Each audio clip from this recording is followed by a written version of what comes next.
All right, and we are back. It is week number 4 of the Football Friday Night podcast here at the beautiful Sun City SITREP studios on 600 ESPN El Paso. I'm Adrian Broadus. He's Zay Galindo, my co-host here on the program. A lot to get into in week number 4 of the Sun City SITREP Football Friday Night podcast. By the way, I love the Sun City SITREP studios. If you're looking to start a podcast, if your business is looking to start a podcast as well, check out Sun City SITREP. This is the perfect spot to edit your podcast, to record your podcast, and that's why we do it here for Football Friday Night here in our preview podcast. And we're back at it. It's week number 4, and Zay, there's so much to get into today. Recapping last week, I wasn't a part of Football Friday Night last week, but we've got a lot to recap. We also have a lot to look forward to here in week number 4 of high school football across the city of El Paso, and then we're going to do a couple fun segments like guess the lines. We're going to guess these hypothetical lines across high school football and all these different games. And then we're going to also go out there and build our favorite all-time Football Friday Night high school football team out there for guys who've played here in the 915 and who've obviously starred across the state or across college football, and maybe some of these even household names in the NFL. Zay, what's going on, man? We are back at it here for week number 4. What's going on? I mean, it was a fun week 3. You missed some good games, right? And obviously, like always, there's some blowouts. But I mean, teams are closing up their non-district schedules. Some districts even started district play. So we're in full force. This is week 4. We're almost a month in.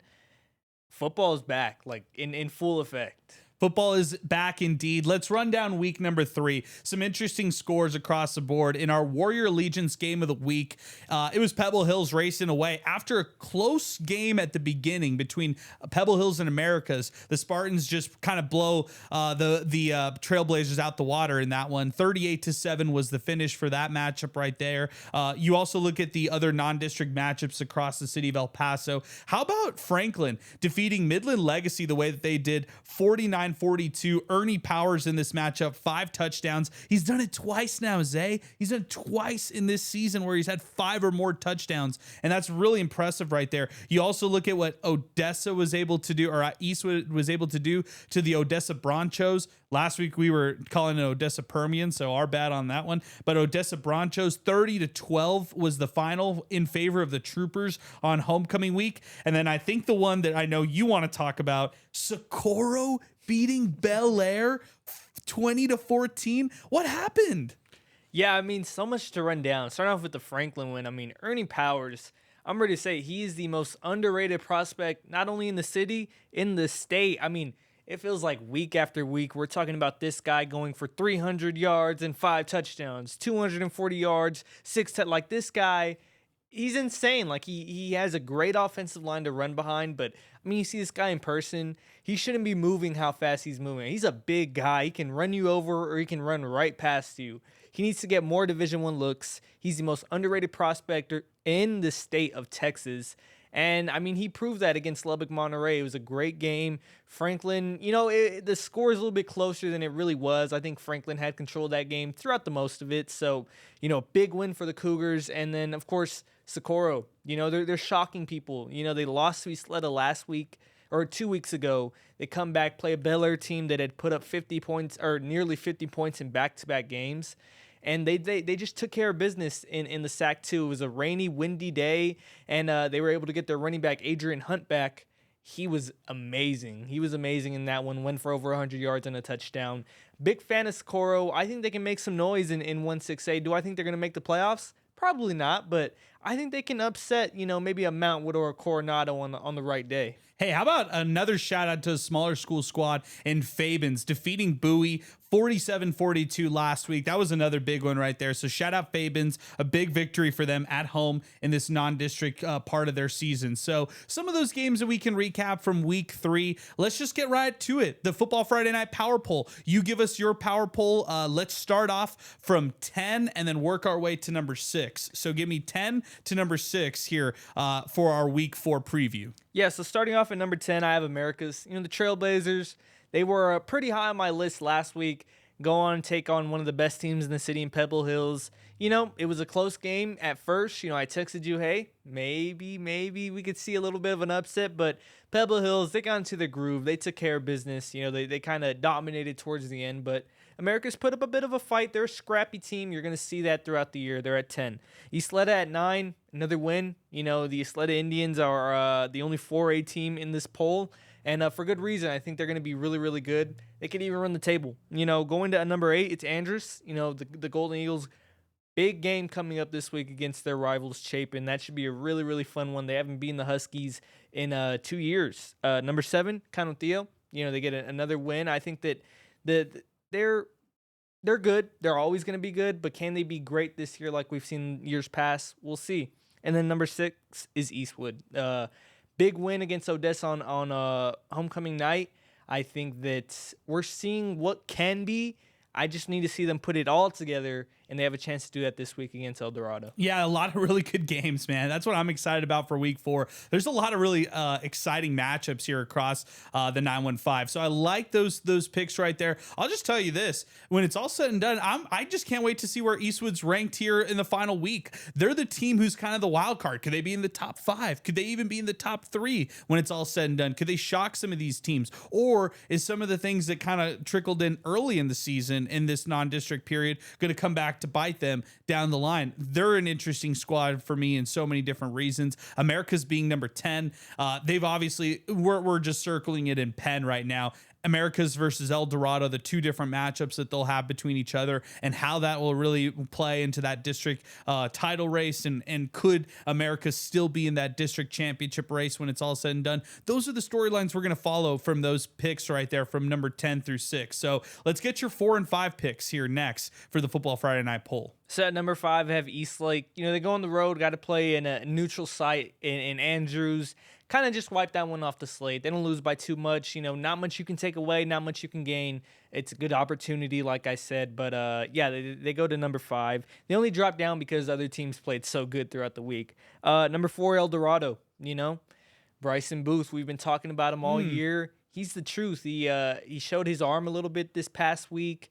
You got Ryan Estrada, you got Jadarius Sanders. Like I said, that big 3 can compete with anybody in the city, and they're going to have a good chance to compete with a good Eastwood defense this week. Really excited about that one. And then, that's 4 and 5. Okay, so you just said it right there. Bryson Booth, the truth. That's a great nickname, man. Bryson Booth, the truth. I think we talked about him in week 1 on the pod. He really surprised us going into the week 2 show. Here into week 4, it's like, wow, this guy is a real standout dude. And he might be undervalued as far as a quarterback prospect goes here in town. So Bryce Booth, the truth. Let's make it happen. I like the nickname. Let's coin the nickname right here. You heard it from Zay Galindo here as we continue. Okay. Give me 1 through 3, and give it to me from 3 down to 1 here for the poll, and include the big ones here. These are all the big dogs that we've kind of interchanged over the past couple of weeks. Yeah, I mean they've been the big 3 since I think week 2, week 1. I think we knew that these teams were going to be pretty good. Number 3, Franklin. You can easily make the argument that they move up to number 2 after that win against Monterey, but I'm gonna keep them at 3 for now. They'll have their opportunity to move up later in the year because obviously they're gonna play against another team higher than them, and that's Pebble Hills, who's at number 2. Spartans. There's not much movement. They get a big win, big atmosphere against Americas. That's a pretty hyped game every year. If they play. And they took care of business. They faced some adversity. They're able to get over it. Huge game this week up in New Mexico against the number 2 team in the state of New Mexico in Cleveland. And then number 1, who else could it be but Del Valle? I mean, they are taking care of business. I don't really have to. I can almost keep them at number 1 throughout the rest of the year, unless some crazy upsets happen or one of those 3-4 teams are able to really just put it all together. I think Del Valle will be the number 1 for the weeks coming. Yeah, okay. I like the 1, 2, 3. I really have no problem with any of them. I think you can interchange some of those teams and wouldn't be too much controversy. Although if you're interchanging Del Valle right now, you need to have your head examined the way that they've been playing. So they've been playing some great football as of late. Not much to say, right? This week's Warrior Allegiance game of the week between Del Valle and Canutillo. This might be their toughest matchup here for the rest of the year. They might be able to, I'm not saying just cruise or coast their way to the finish line,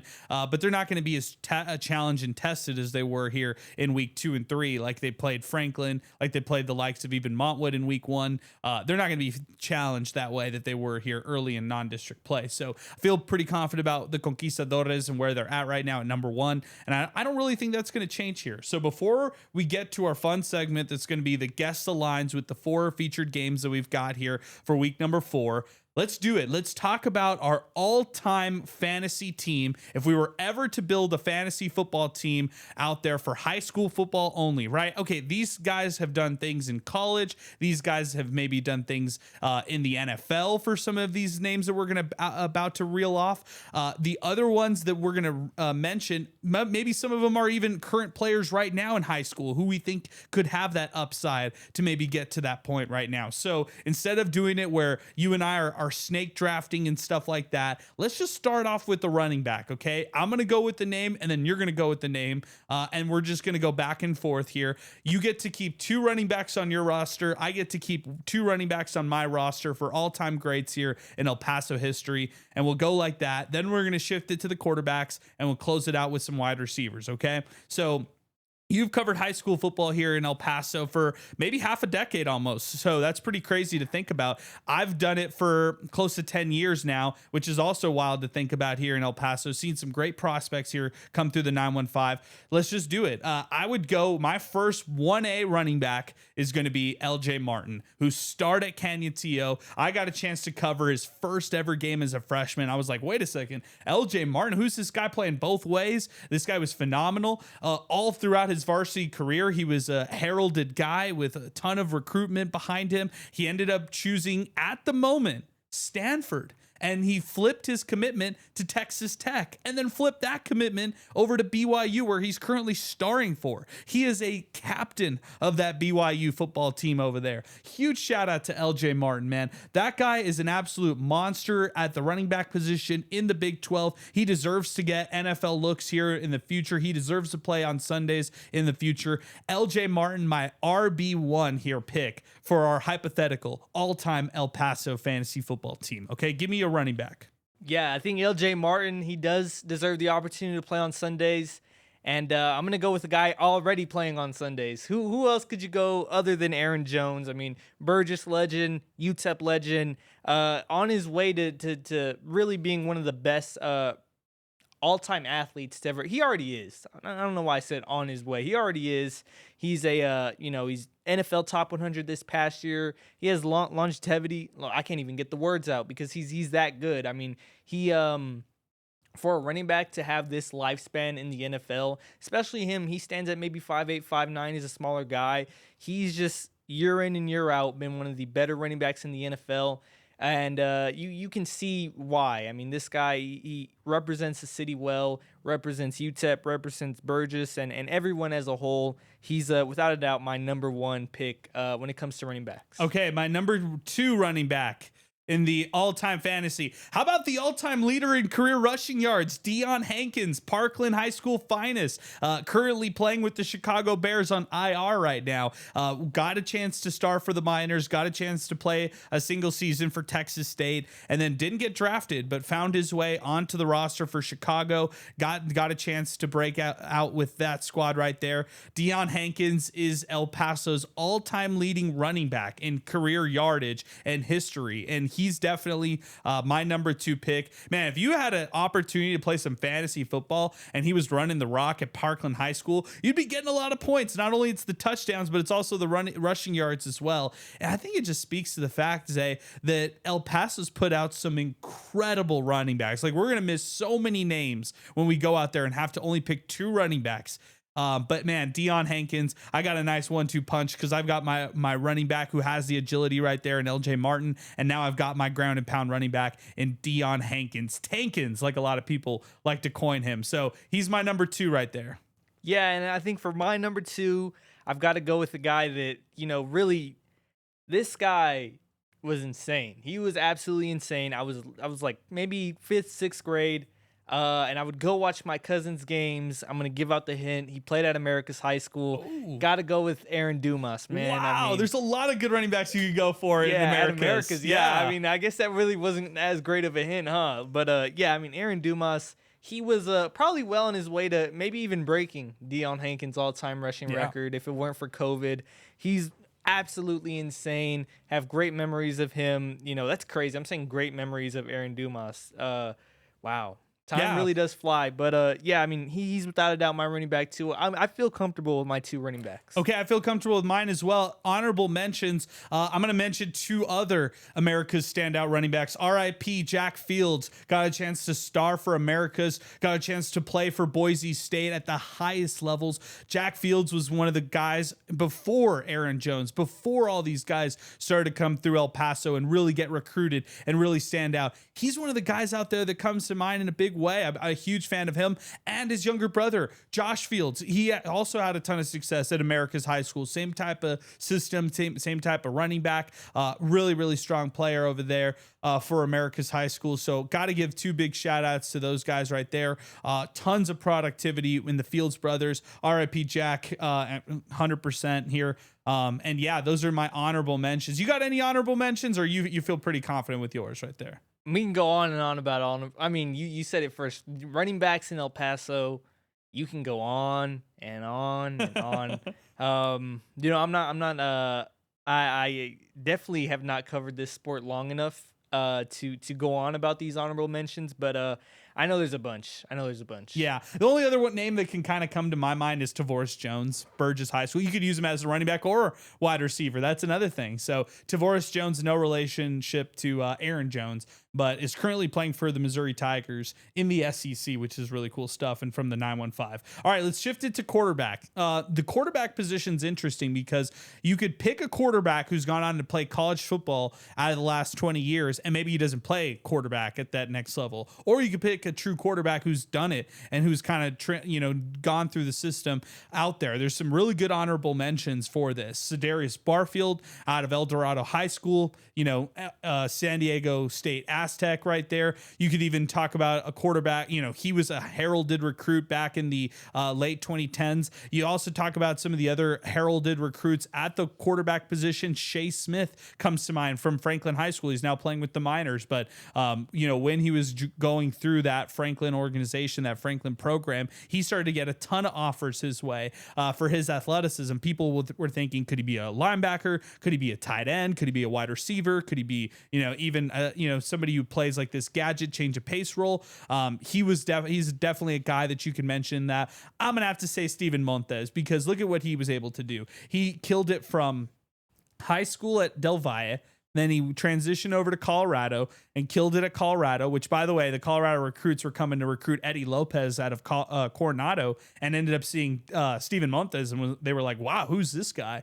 Steven Montez led the Buffaloes for a long time at the quarterback position, and then he parlayed that into a gig with the Washington, at the time, football club, the football team out there. And he was at one point thinking, could he even play a playoff game, because they had so many injuries to their quarterback position at the time that he was about to be thrust into the system and into the mix. He got a chance to play for the Seattle Kraken. So got to give a big shout out to Steven Montez, who played high school quarterback and obviously went on to do some great things. So he's going to be my QB1 here. Who's yours? Yeah, Del Valle spits out quarterbacks left and right. I mean, they're a quarterback high school in El Paso. If you're a quarterback, I'm not saying this on behalf of Del Valle. If you're a quarterback and you want to play at the next level, I have a good school for you. And a lot of people, obviously, you can go with a great guy, Jake Fetty, but name just popped into my head.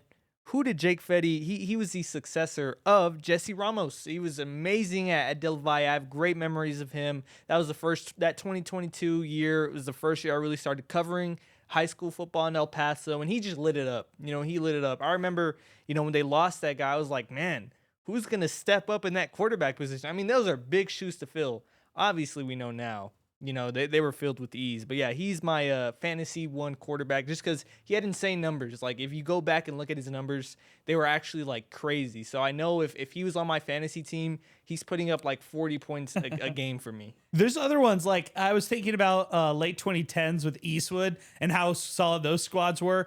Richie Rodriguez, the top wide receiver at the time, was getting balls thrown to him by Mark Torres, and Mark Torres got a chance to play for the UTEP Miners. Don't forget about Cole Freytag, right? I mean, he's also started at Coronado, got a chance to play at UTEP, but switched over to a wide receiver role at UTEP, and I know he played at Las Cruces, but I got to give a big shout out to Kavika Johnson, Mayfield's finest. I got a chance to watch Kavika when he was playing here against El Paso teams like Franklin. Kavika Johnson was one of the most fun quarterbacks to watch at the high school level. So shout out to Kavika, good friend of mine. And then speaking of friends, Baylor Romney, quarterback at Franklin High School, got a chance to play at Nevada, rerouted to BYU, even played for the Cougars for certain games, started a couple games for BYU. So El Paso's put out some pretty good quarterbacks over the last decade plus. So interesting to kind of go down memory lane and start to jog my brain on some of these. Okay, I'm going to let you get first dibs on wide receiver. Okay, you get wide receiver one. Who's your wide receiver one here for our hypothetical fantasy draft? Yeah, wide receiver one. You know, I'm looking at my list right now. I haven't chosen anybody from the amazing, great Northeast part of the town. So I had to go with my guy, Jeremiah Cooper. I mean, if you watch this guy play high school football, you would think, why is he playing DB right now? Because he was so insane on the offensive side of the ball. It was not even funny. You could just throw it up, and he's going to go up and either he's going to go up and catch it, or he's going to run right past your corner. Either one worked because he was so quick, so fast, electric punt returner, kick returner. So much fun memories I have of watching him play at Andrews High School. Great player, starring at Iowa State now. He is a legit NFL draft prospect. Probably will be drafted this upcoming spring. So shout out Jeremiah Cooper, Andrews High School's finest. I love it. Northeast product. I'm going to go with the West Side product. Bo Sparks. Wow. I love what he did at Franklin. No one thought he would be what he is today. Bo Sparks is a legitimate wide receiver one for Texas State, and they don't even ask him to be that. He's a slot receiver. He's an undersized guy, but at Franklin, he showed that he could cut a lot of these routes. He could have a lot of success in the pass catching role.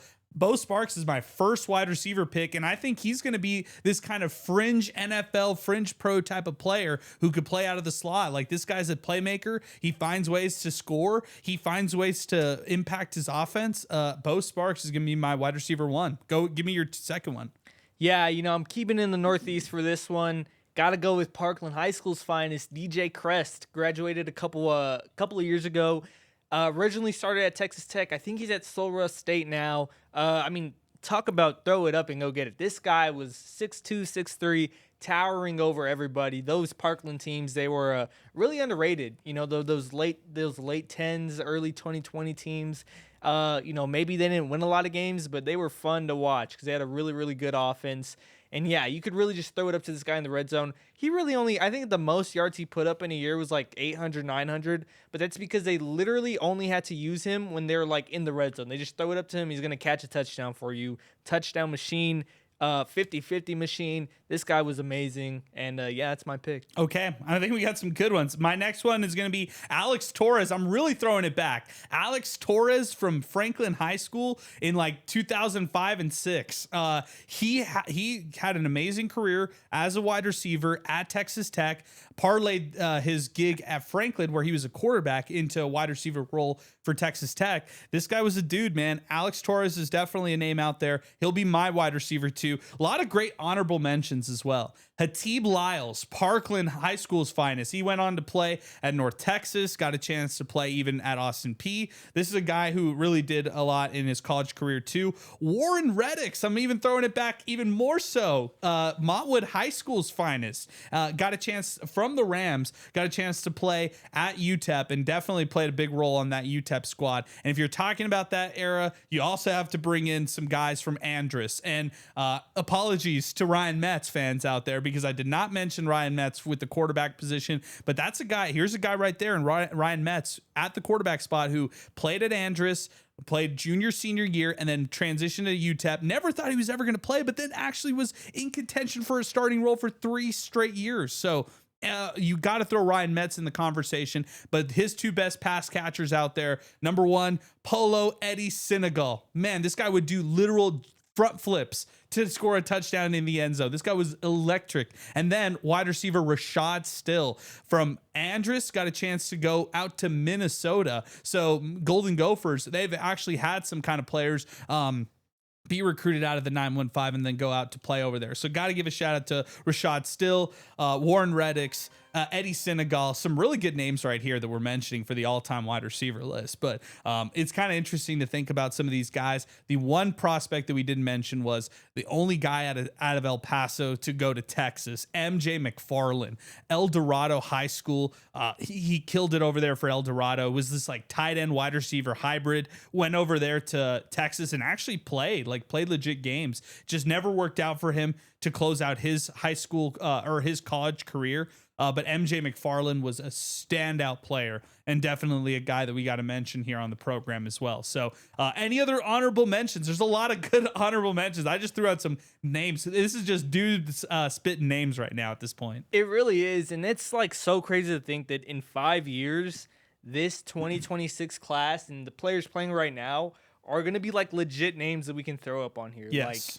Like in a couple of years, like this whole list can really just be Jake Fetty, Ryan Estrada, Davion Singleton, Ernie Powell. You keep going down the list. There's so much talent right now. We're living in a really, really good age of high school football for El Paso. So take advantage. You got to go see some of these guys play. Don't take these guys for granted. That's for sure. As we continue here on the program, let's do all right, now we're going to do the Guess the Line segment here. Previewing week number 4. You're going to give me some of these games. I'm going to guess a hypothetical line. We'll talk about the game and we'll break it down.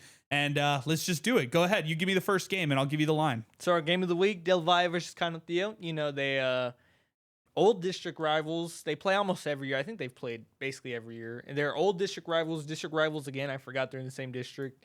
And what do you think? Okay, I would say the line is going to be Del Valle 10.5. Now, if you and I were just talking off air, I might say even more than 2 scores, right? But for the sake of this, 10.5 right here in favor of the Conquistadores. I think they cover that hypothetical line right there, and they win by even more. Canutillo, like you mentioned earlier, a good team, not great. A solid offense that's getting better week over week, but they really lean on their defense as they always do. They've got a younger group, so their freshmen, sophomores, juniors are going to be real special come next year, and they're definitely a year away from beating this Del Valle squad. But just like Jake Fetty was 2 seasons ago, where they couldn't get over this hump of trying to beat a team like Canutillo, this time around it's Del Valle being the monsters that they're the better unit on defense or the better unit on offense. I got Del Valle in this one in a big win for our Warrior Allegiance game of the week.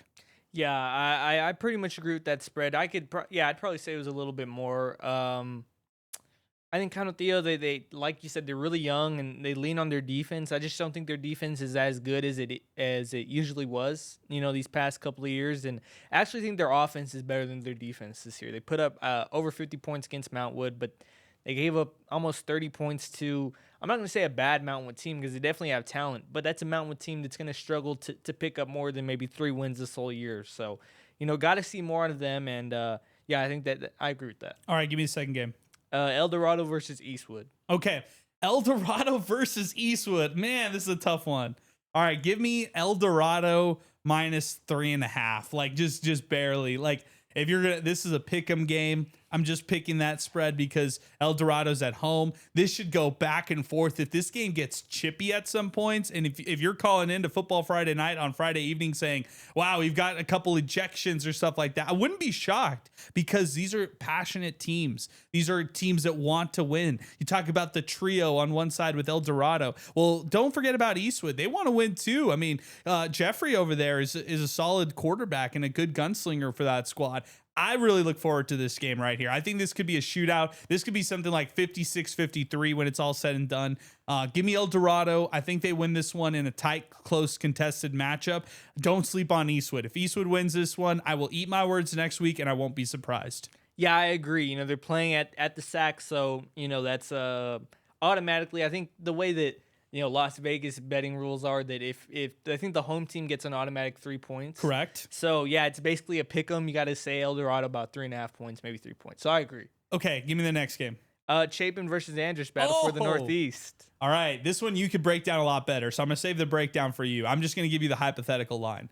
The hypothetical line for this one is Andrus -5.5 as a road team, as the road squad in this, or actually, sorry, they're the home team in this one. But give me Andrus -5.5, and I'll take the points, and I'll take the Andrus Golden Eagles. I think they break the streak of not winning.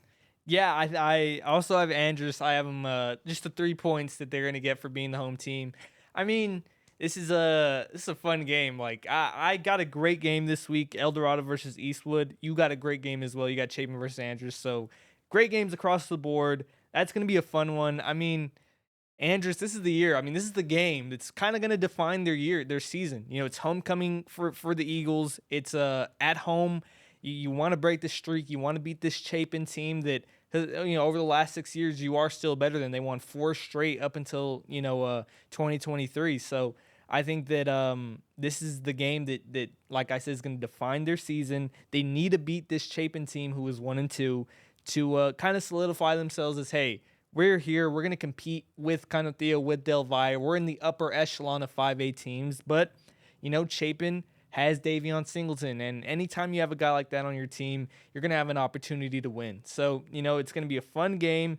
Really excited to hear your calls on that one because, like I said, it's going to be similar to the El Dorado Eastwood game. It's basically a pick 'em to me. Okay, I feel like that's the same. Final game, you give it to me. Pebble Hills versus Cleveland in New Mexico. Ooh, this is such a good game. Man, week 4 is awesome. This is a great week 4. Everybody tune in because week 4 is going to be great. The fact that Pebble Hills is making this trip, you got to give Rio Rancho the 5.5 points. They're at home. An El Paso team's making a 3-hour plus bus drive up north to face this team. I want Pebble Hills to win this game, and I think I'm going to pick the Spartans to win this game. That would be twice, Zay, twice where this team goes on the road into hostile territory outside of El Paso to win games. This is on you, Ryan Warner. This is on you, Fernandez. This is on you, Bailey. This is on you, Turan. This is on you guys to go back home to the 915 to win this game right here. I think they can do it. I'm going to pick the Spartans on the road to beat Rio Rancho Cleveland. Yeah, I think that, I give Rio Rancho Cleveland the 9.5 point favorites just to start, but I do pick Pebble Hills to win. So, I'm just looking at this from, as if I was setting the lines. That would be the line, but I still think Pebble Hills would win. I'd take the points if you could bet on this game, because... Look, Pebble Hills, I want them to win just because I want them to put on for the city. I think they have the talent to win. And but there's some things working against them. Like you said, it's a 3-hour, 4-hour road trip up there, basically in Albuquerque. And then you're playing a team in Cleveland that just lost basically the game of the year in New Mexico. It was like the game of the century. It was 1 versus 2. They fought a Las Cruces. They're going to be looking for something to prove. They're going to be looking to get their, to kind of find their footing again after such a big loss. And then but on the same side, Pebble Hills lost to this Cleveland team at home last year. So there's so many storylines going into this game. If they're playing this game here in El Paso, they really could have given Del Valle Cananeo a shot for game of the week, because man, that's going to be a really, really fun one, and it'll help us gauge where Pebble Hills is at. Yeah, I think, gosh, what a great non-district schedule the head coach Ryan Warner has put together for the Spartans. I got to tip my hat off to him as far as some of the quality non-district schedules. You're not going to find much better than the Spartans and who they were able to face here in non-district play. But that'll do it for us here on the program today. I think week 4, we got it in the can. We had a good one here. This is going to be an excellent week 4. I'd be shocked if it's blowouts all across the board. And we'll be back in action week 5 preview next week here on the Sun City SITREP podcast. And of course, we're our Football Friday Night podcast week number 5 next week. But Zay, any closing thoughts on week 4 and what should be a great slate of games? Yeah, I mean, you said it perfectly. Tune in this week, Football Friday Night. You're not going to want to miss it. And I wish this was moved a week back. That way we get the full show. But, regardless, you're going to want to hear some of these recaps. Look up hashtag FFN600 on X or wherever you get your news from, because we're going to be spewing out updates for I can probably 6 really good games this week. So I can't wait. I can't wait either. I can't wait either. This is going to be so much fun. Special thanks to the great crew here at Sun City SITREP. Remember, if you need a podcast done, if your business is looking for a podcast, you're an individual with a great story, reach out. Sun City SITREP. They do an excellent job. They edit your podcast. They make sure that you're working with amazing mics like this, and they work with great people like us here on 600 ESPN El Paso. So super appreciative of the awesome team here at Sun City SITREP. Special thanks to VP Marketing. Special thanks to Warrior Allegiance for also powering us here on Football Friday Night. We will be back in action next week. This will do it for us here for week number 4. Back in action next week for week number 5 here on the Football Friday Night podcast.